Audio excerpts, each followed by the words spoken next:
Step into a world of magic and limitless possibilities with me, your host, Katie Soul. I'm not just your average podcaster. I'm a former Fortune 100 exec who dared to escape the rat race and embark on my own mystical journey. Together, we'll discover that a mystical life is not something you stumble upon. It's a life you consciously create. Join me as we explore inspiring stories of extraordinary souls who fearlessly pursued their dreams and unlocked their inner radiance. Welcome to my world, where magic awaits and your light shines bright.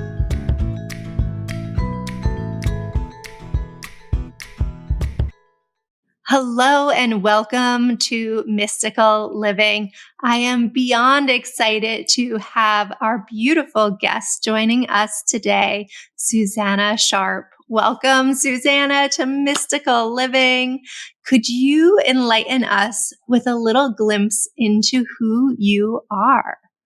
Sure. Thank you, Katie. I am so excited to be here with you and to be able to chat. I'm Susanna, as you said. I am from New Zealand, but I now am in the Berkshires in Massachusetts, raising my family and creating a beautiful life for our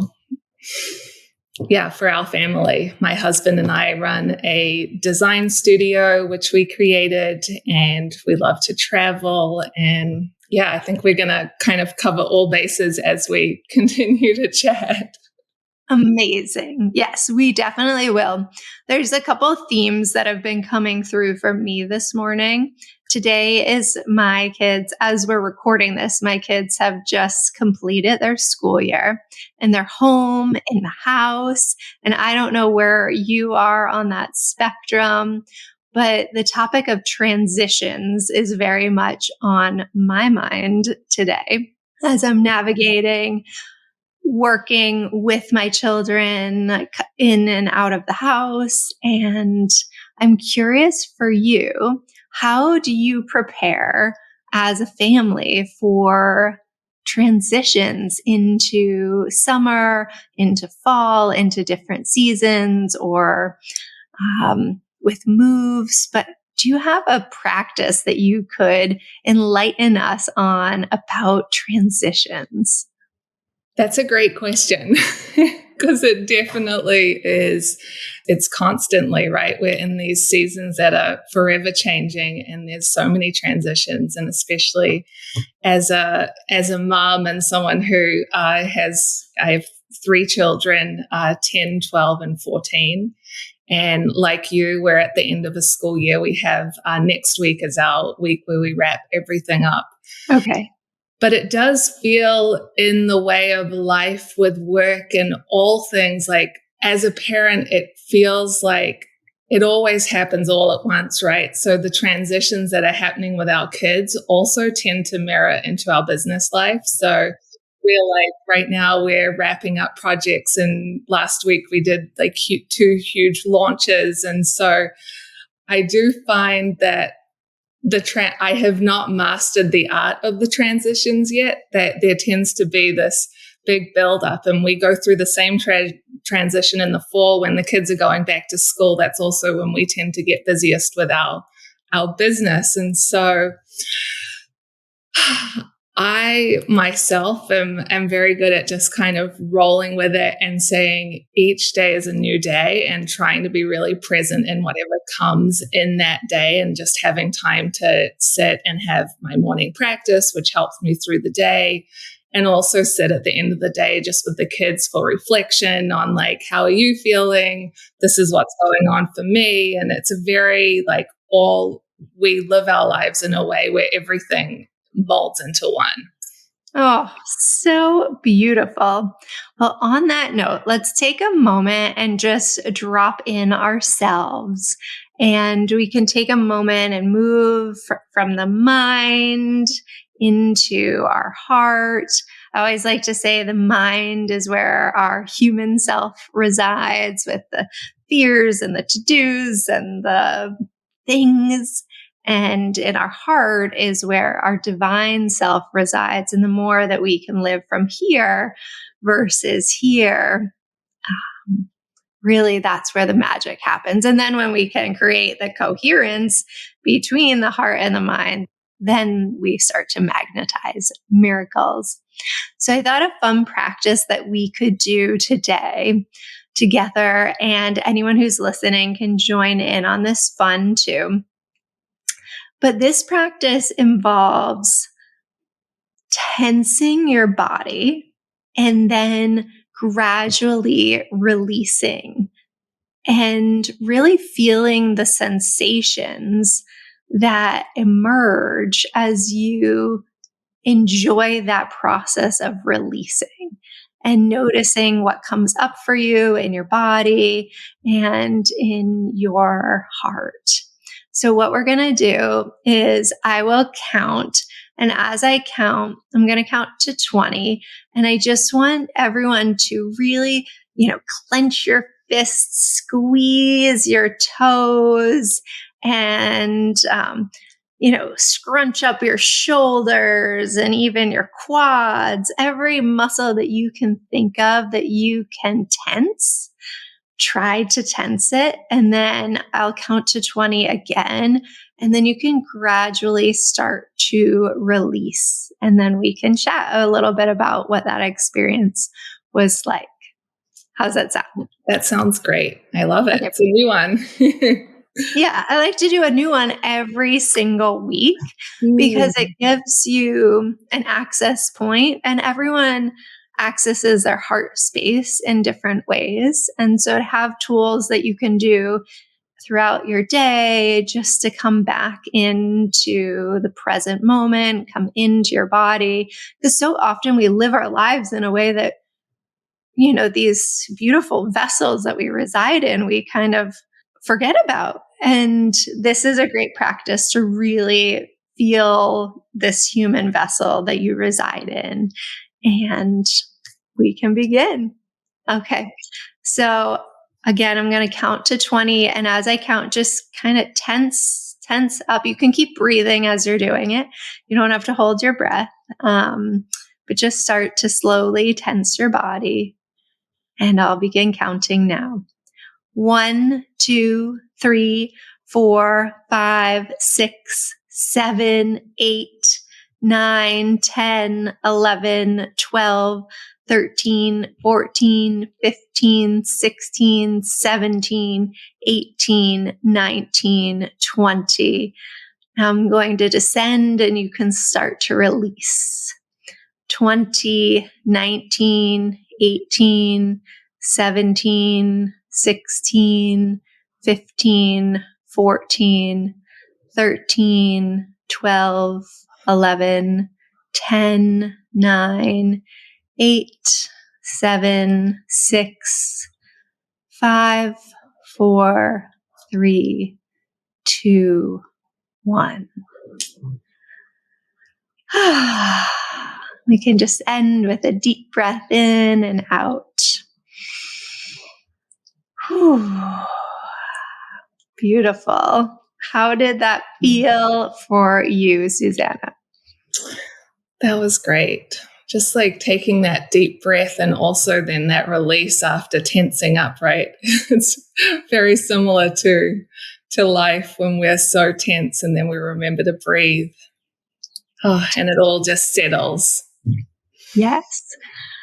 That is how I've been feeling this week too, is just really coming back in to the present moment as things are ending and wrapping up, and there's a lot going on with school and last minute parties and play dates. And at a time where I'm wanting to create and I have so much in my life, I'm craving time to birth into the world and holding space for all that's happening in my family unit too. Oh, also, I love your mug. Stay golden, girl. It's my constant reminder. I don't have it today, but I have a Stay Golden mug too. I use it as my sign off quite a lot. It's a good reminder for those that you can't see her beautiful mug. So, alas, transitions and family are two themes that really are feeling quite potent today.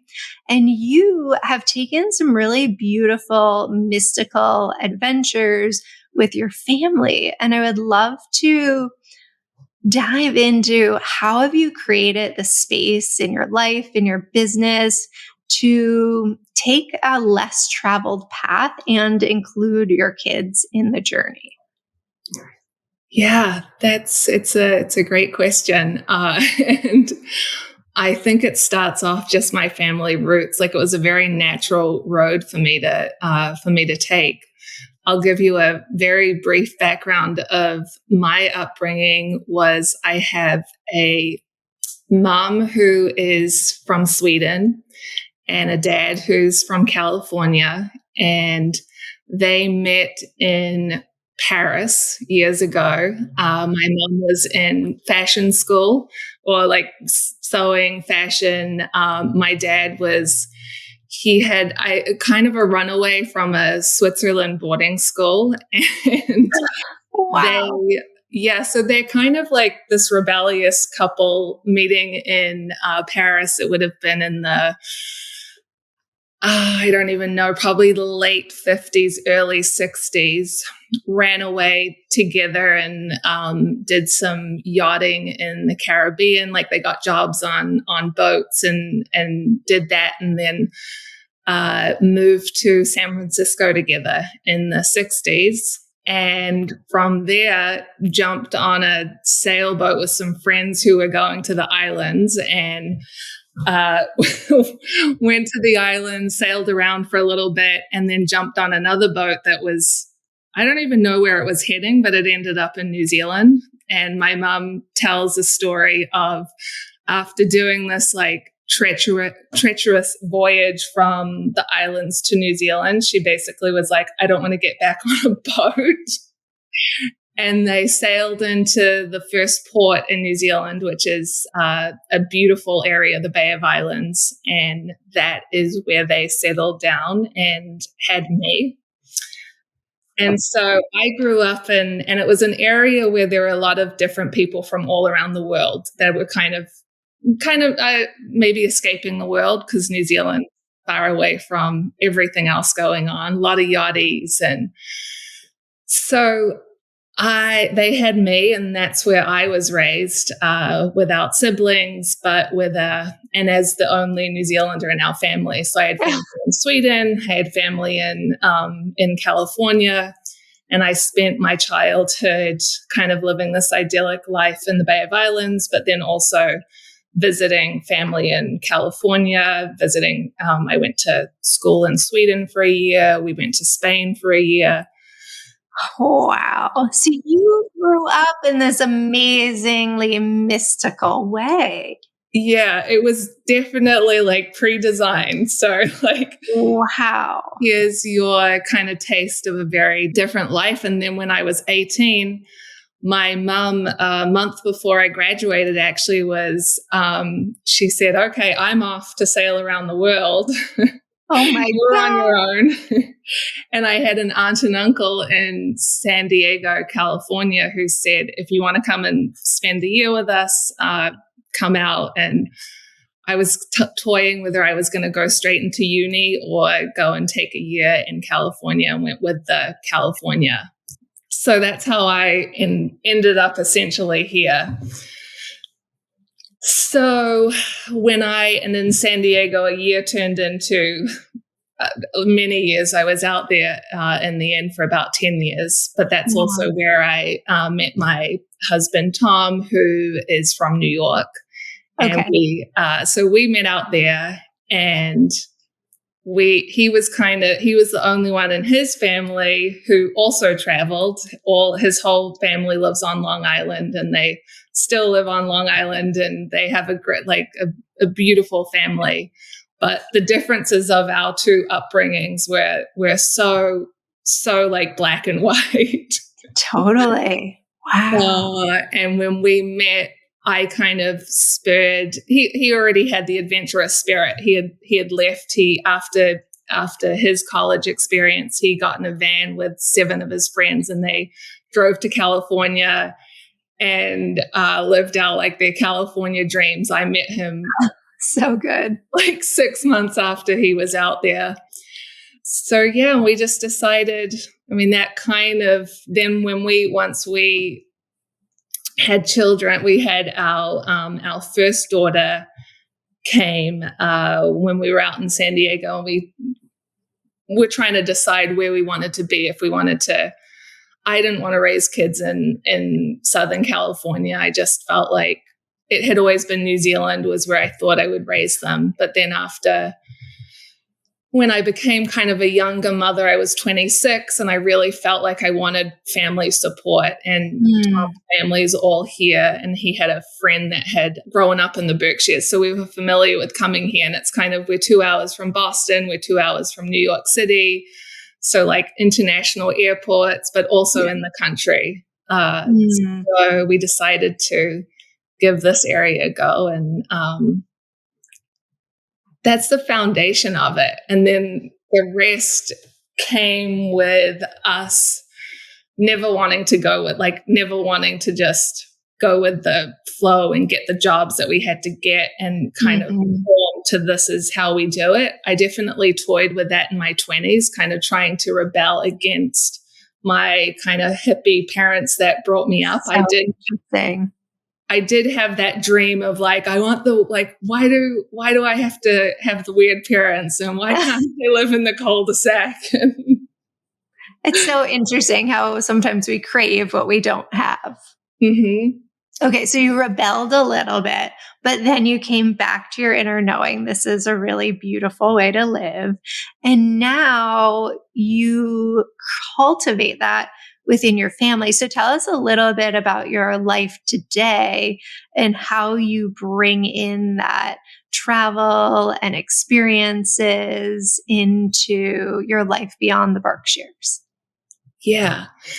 So when we first had our kids, Tom was working. I wanted to be home with the kids, and I was home with the three kids, and just kind of freelancing, doing like one website a year or something to kind of fill the bucket of feeling like I was still being creative, but really being a foundation to my children. And it was really important that I raised them. But it was really hard with being from New Zealand. Like I wanted to go and be in New Zealand for like a month at a time, especially during the cold winters. I don't love winter. And so to be able to leave for like all of February was February in New England, for those who don't know, is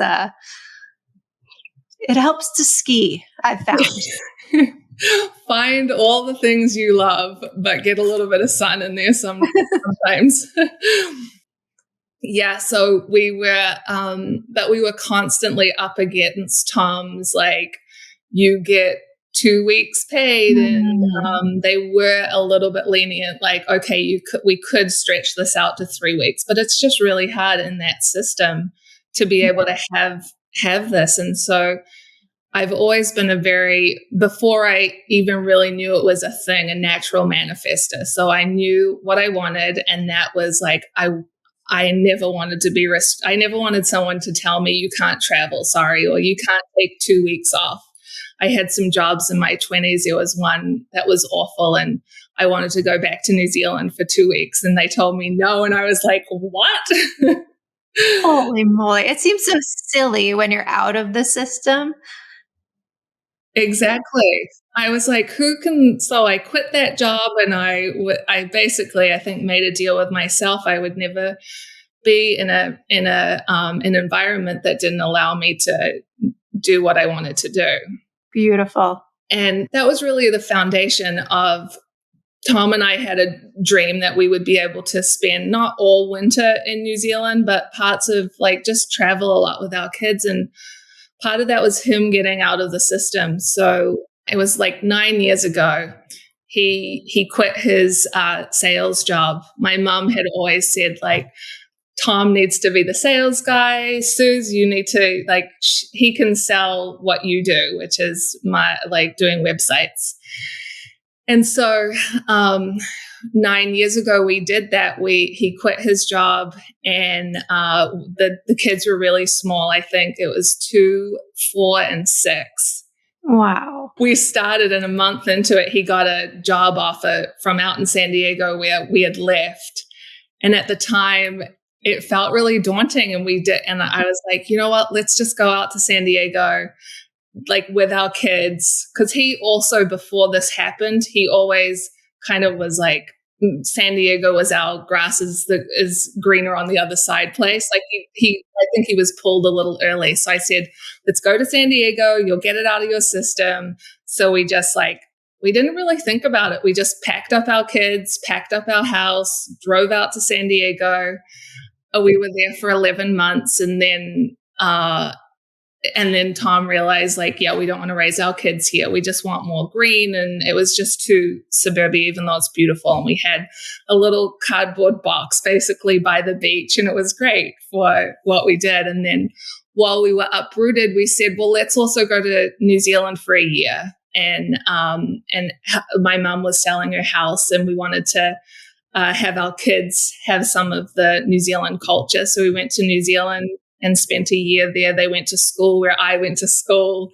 Oh, every day. And it was wow. beautiful. But during this time, that's really where we were like, what do we want? What do we want to build? What are we doing? And we really just followed our intuitions, the breadcrumbs. While we were there, we had an idea for an easier concept. And this was before the subscriptions hit. So we set our design company up before subscriptions were a thing in a subscription base. So that's how we started working together. Cool. And we ended up coming back here, and Tom would sell the websites. I would do the websites. We would Airbnb our house out on the weekends. So we did whatever it took. And this was 7 years ago now that we came back. We had kept our house here in the Berkshires. And that's what we've done. Like, if going back to the idea of, like, how do we, like, just go up and leave with our kids in this place where everyone's like, how do you take them out of school? Mm-hmm. And yes. Tell us how you do it. How do you, like, have that inner knowing and trust it? It's interesting because I think it was we hike a lot. So when we hike together, we come up with these crazy ideas of what we want to do. And I remember hiking a year and a half ago, and we said to ourselves, what would we tell ourselves in our 20s? Because we're just kind of at that point, not quite 40, but nearly 40. We were like, what would we tell our 20-year-old selves? And it was like, travel more, because, like, we love to travel. We love exploring the world. And, like, if we traveled a lot in our 20s, but we could have traveled so much more than we can now. Then I was like, well, what would we tell ourselves in 20 years? And I would say we probably would have said, just travel with the kids, because totally, what's the worst that can happen? Like, there's only good. And in that hike, we were like, okay, you know what? Let's Airbnb our house. Let's unenroll our kids from school. Let's buy one-way tickets to Hawaii and just, like, see how it goes. And so we did that at the beginning of last year, and our house was basically paying for us to be in Hawaii. We unenrolled the kids from school and did, like, world school / we did some things. But if you unenroll your kids, it doesn't negatively affect their enrollment. Okay. So that's always been, if we need to spend an extended period of time, we unenroll. There's a few hoops that you can go through, but it's easier than you think. We feel so trapped. Our daughter this year had a lot of health things going on, just immune system things, and missed, like, nearly 2 months of school, I want to say. And I mean, it wasn't ideal, and thankfully she's great, and her immune system is back. But like, I feel like there's definitely a fear tactic that parents have with their kids missing out on this like very important schooling. Where what we've noticed from taking our kids out of school a lot is they're getting the education and that much more through the people that we meet, through the experiences that we have. And I mean, who remembers being in class and learning how to add? And I mean, there's a small foundation that's important, but for us, it's like, we want to know that our kids are good human beings, that they know how to speak to people, that they know how to interact with people, that they know how to travel well and know how to experience joy. And one thing you get through traveling is being able to tap in with your like spirit and soul, because these adventures are so soul filling. So the parents feel good, the kids feel great. And I will say, when we took that month in Hawaii, our daughter at the time was struggled. She was 13, so it was like this. She wanted to be back with her friends. But even that, like, we really came together as a family and we listened. Tom and I had this thought of like taking a year and going everywhere, but we ended up doing a month in Hawaii. Then we went down and spent a month with my mom, and then we came back. So they ended up being gone about 2.5 months, and they slotted in. And now she's the one that's like, can we actually do it? Like,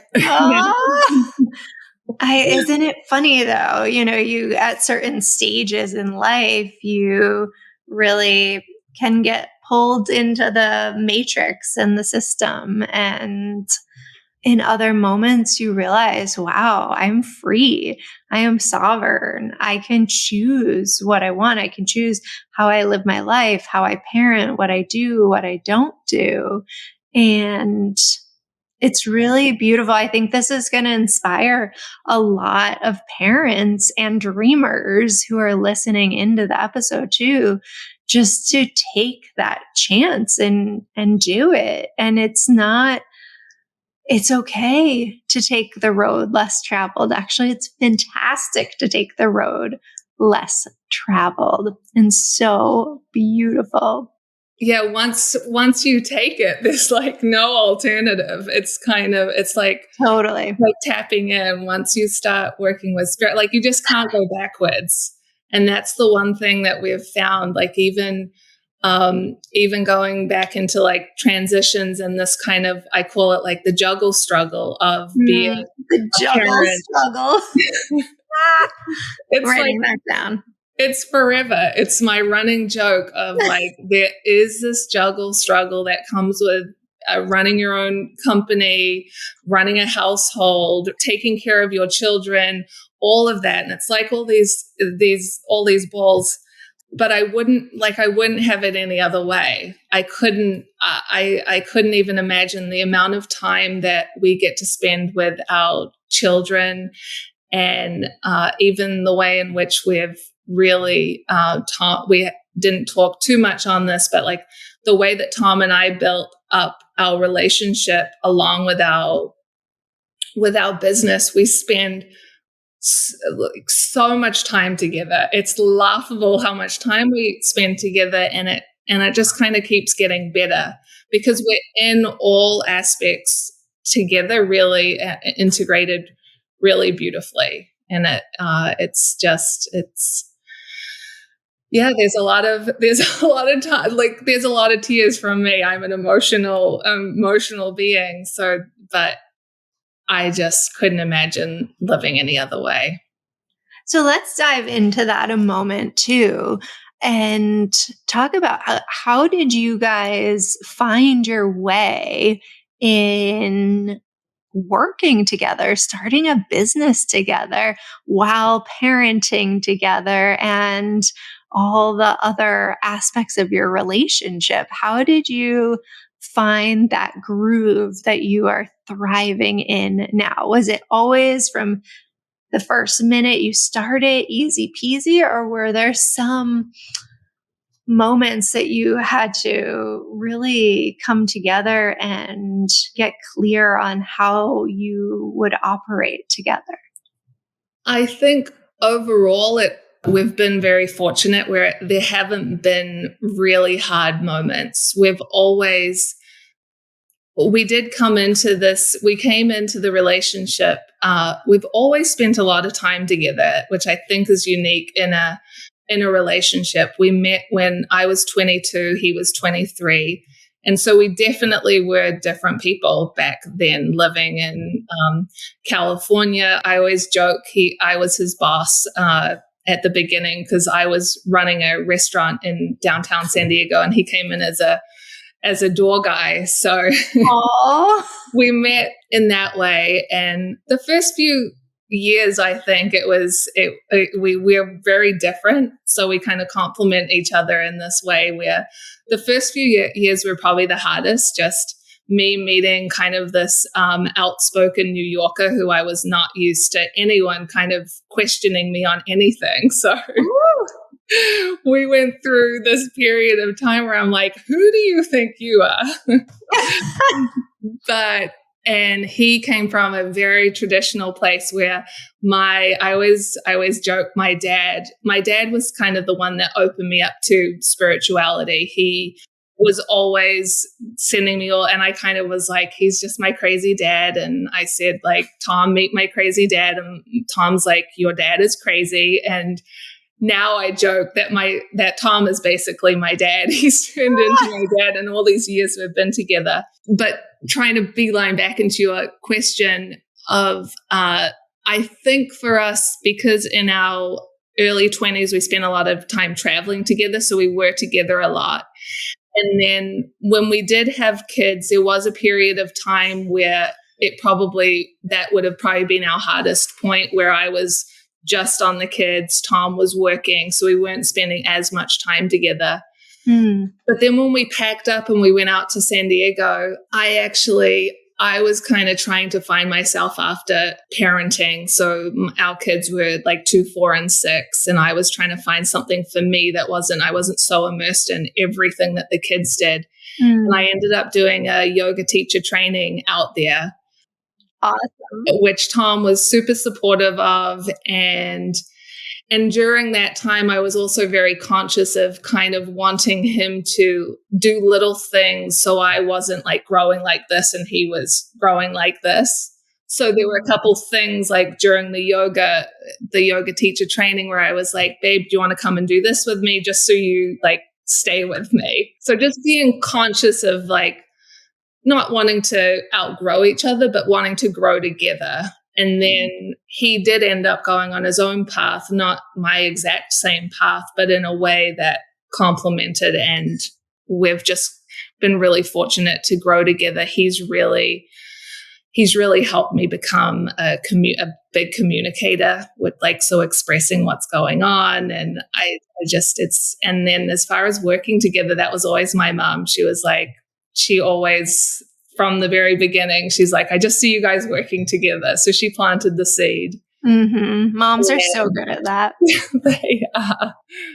And it also comes down to having in our roles in our business are very separate. So I do all the design and he does all the sales, and he does everything that I don't like to do, and I do everything that he doesn't like to do or doesn't know how to do. So I get to be the creative and he gets to be the business. So fun. I need a Tom in my life to do the I need a great operator in my life. It's really beautiful. And I feel very fortunate to have found that person. Oh, I'm so happy. It's a beautiful, beautiful love story. All right. So I want to take a few minutes and talk about your spiritual journey. So you've shared about your dad and you've shared about your yoga teacher training as 2 transformative aspects. But how did you really come into a space where you were living your life in a way that was aligned and integrating your spiritual practices? Yeah, so I think it's been my spiritual story probably started when I was 16. I lost a close childhood friend in a car accident, and my 16-year-old self didn't really know how to process that. And my dad at the time, who wasn't really in my life, my parents split when I was young, but my dad and I had an interesting relationship. We did adventures together. Of course, like once a year, I would see him for about a month, and we would do really fun adventures together. And that's kind of how we stayed connected. But when I lost my friend, he gave me the book, Many Lives, Many Masters. But it was a book that kind of helped me feel better in losing my friend Amy.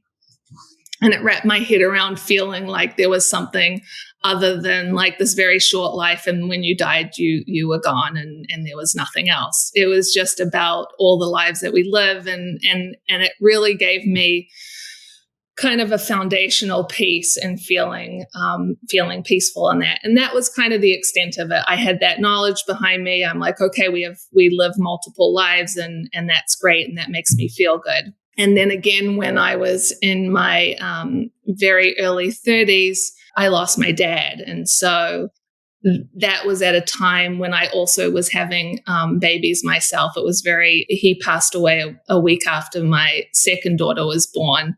Wow. So it was a moment of having new life and death, and how that kind of all comes into play. And that was again a period where I kind of dove into my spirituality more, wanting to kind of find peace in this turbulent world of being a mother and life and death and all of those things. And I really wanted deeper meaning behind that. And then that's when kind of thereafter the yoga teacher training came in.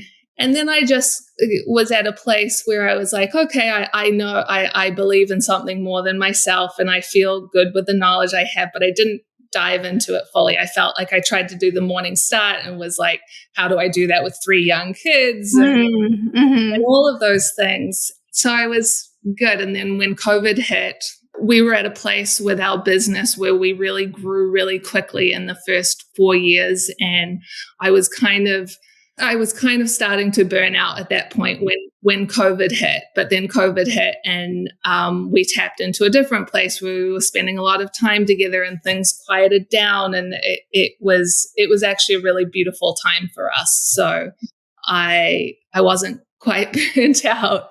And then as we all kind of took time to evaluate what was going on in all of our lives and how we were living, I was just noticing, kind of being dissatisfied with this beautiful life that we'd created, and not being able to tap into the joy that should have come from having this beautiful family and a beautiful relationship and a beautiful home and all of these things, just kind of feeling like tired by life. And that's when I started to dive a little deep. We got a client who was a hand analyst. And so cool. And this was right at the beginning of COVID. And I was like, this is really cool. And so I was like, okay, I need to find out about what this lady does. So for me, that was just like, she was brought into my life at a time where I was ready to do some deeper diving. And that came with, I did a lot of breath work. And then I did an inner child course where I really dove into different things despite having a great upbringing. I always had this thing of like, oh, I need to have that like dark night of the soul in order to spiritually evolve. But that wasn't my story. And I was almost like looking for it rather than, okay, I can still evolve without having this like deep, dark moment. So that is when it started. And I just started tapping into different ways of communicating with spirit and giving it words and feeling comfortable talking about it. I had one teacher that was like, you need to come out of the closet with your spirituality. And so you can really shine your magic on like why you're here, instead of hiding such a huge piece of me, which I think was a piece that I'd carried from being so judgmental of my dad, right? So saying like, oh, there's my dad. I love him, but he's totally weird and wacky. And look at all his wacky friends that he's introducing me to. And I never wanted to be the weird, awkward one. But in doing that, I was hiding. I wasn't hiding it. I wasn't hiding it from my close family, but I would only talk about it to people that would be comfortable with spirituality, or like I didn't want to make anyone uncomfortable. And so it was just kind of taking power of who I wanted to be and what I want to do. And so now I'm in a place of, well, what does that look like? And how do I do that? During COVID, I started painting our house. So before it was, I had talked about my mom being, she was an artist. And so she was always doing crazy things. I wanted this white picket house. And so when we did our house, it was all like clean, white walls, like nice. And then during COVID, I started painting rainbows, and you'll see like, oh like my gosh. And it's like just like, I love it. Bringing in color. Yes. For those of you who can't see, there's some beautiful palm trees. And is that a sunrise, sunset? Yeah, that's how California walls. I love it. Did you do them by yourself, or did your family help too? No, this was all me. This was like their mom goes again painting on the walls. So good. We think that kids are going to paint on the walls, and it's these small acts of what might feel like rebellion that actually set our souls free and create and cultivate these homes that are mystical and beautiful and experiential. I'm all for it. Exactly. And just tapping into that was a practice that I did as well. Like, it is just listening to what my body, like what is coming from inside me. Like, paint a wall today. Like, just pick up a paintbrush. Okay, well, what, like but then we stop it because we're like, no, we can't pick up a paintbrush. We wouldn't want to paint on the walls, or we have to go and do this. And so my practice has been trying to really flow and let the answers come rather than there was a long period of time where I felt like I was seeking, trying so hard that I wasn't actually listening to what was coming through me, and also being able to give yourself the stillness, and also identifying like there are certain times, especially as mothers and business owners, there are going to be ebbs and flows in time that we have to do that.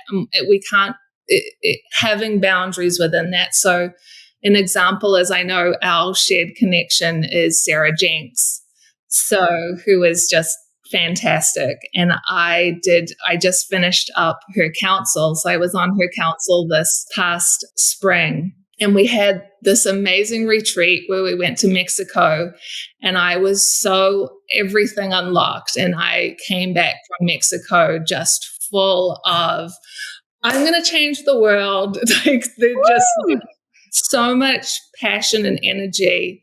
And my practice was being able to come home, and I didn't have the space and time that I needed to put it all into my work, but I had the time and space to hold my integrity and hold that peace that I know when I am given the time, which is going to come next month, I have all the answers.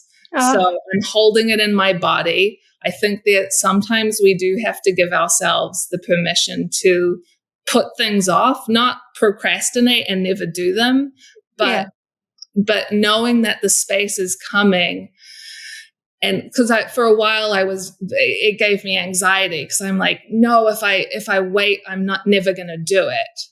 But so my practice has been with being a mom and having these other pieces that we hold is to be able to not lose sight of it, but to know that we also can't push it when there's not time. Totally. I'm feeling that way right now. I'm doing a pre-recorded class for an event that I'm speaking at in September, and it's around creation energies and contemplation, and how we need contemplation in our lives in order to create.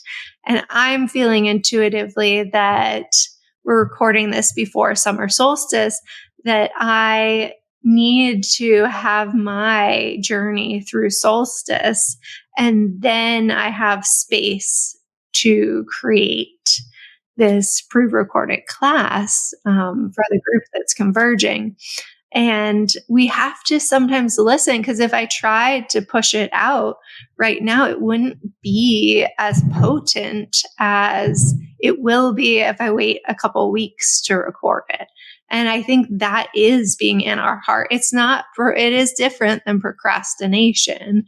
It's consciously creating when there's time and space built for that phase. And I think and when you can live in that way, in that flow, it's really joyful. And sometimes like you're so anxious, like I'm excited to create that class, and I have so many ideas flowing through me, and this isn't the moment. It's not today. It's not tomorrow. It's not this week.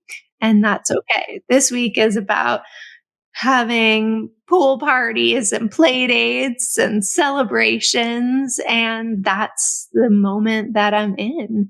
And as moms, we have to flow into these different seasons and transitions. So, oh my gosh, we could talk for another couple hours. And I want to be respectful to your time and to everyone who's listening. So, as we close out, can you share what is your parting wisdom to anyone who's listening, whose curiosity you may have sparked today about travel, family, parenting, spirituality? What wisdom would you provide to them? I think just really taking time to listen to your voice, like follow the magic breadcrumbs. I always call them breadcrumbs. Like you follow those signs, follow the things that you think you can't do, and then you get the sign that it's pushing you towards that. Like just knowing that there's a whole support team on the other side that are rooting for you, and that there's never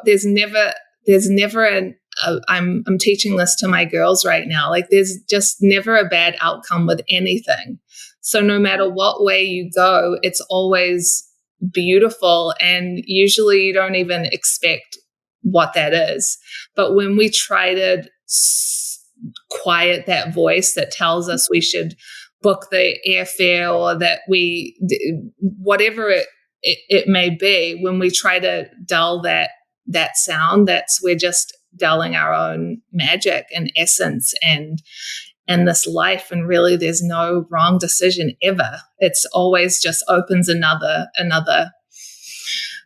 door, and maybe a not expected one. But I'm all for trying it, taking the risks, and seeing where that leads.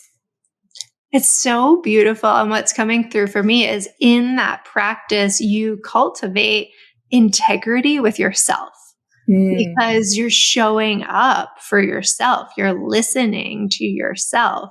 And the more and more you do that, the more you come into wholeness within yourself, which is healing, potent and important. And it's a journey in listening. I mean, certainly I've been on that journey too, where there were a lot of times that I quieted that voice. And I actually write a chapter in my book about it. I call it a feather, a whisper, and a brick. And the voice for me usually comes as a feather at first. And then if I don't listen, it comes as a whisper. And then if I really, really don't listen, it comes as a brick. And I'm at a phase in my life where I'm not into bricks anymore.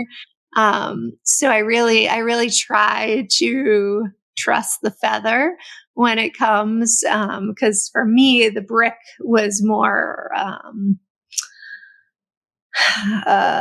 learning in a more chaotic and catastrophic way.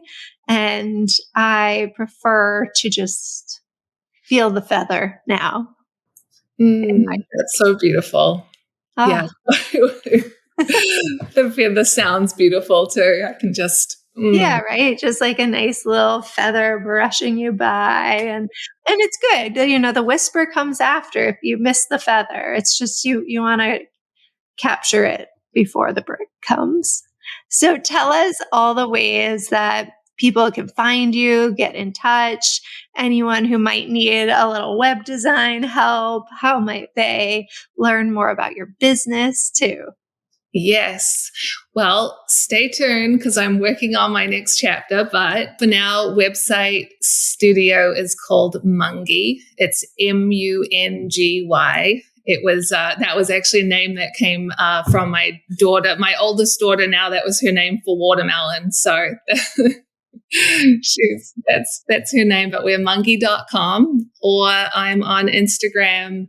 Gosh, I should know my handle, right? I've been quiet, but I'm coming out of the woodwork. So I plan on being more active, but I think it's Susanna L. Sharpe.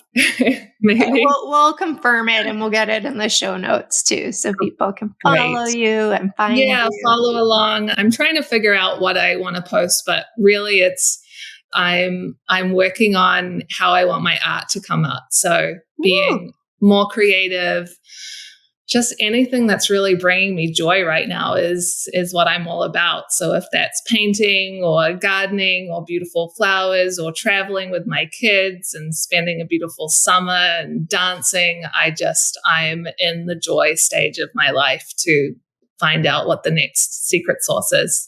Amazing. I love that. The joy stage of your life. And as you embark on the next chapter too, we'll have to have you back on the podcast too, to learn more about the joy phase of your journey.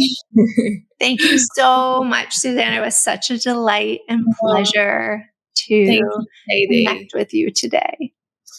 Likewise. All right. Mwah. I'm grateful for your presence on this remarkable and captivating journey today.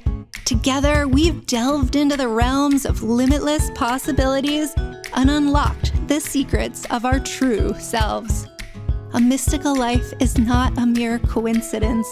It's a thrilling adventure that you actively shape with intention and passion. Remember, when you follow your light, you not only illuminate your own path, but you also radiate light to the world around you. The world eagerly awaits the magic you have to offer. Follow your light and let it guide you to incredible heights.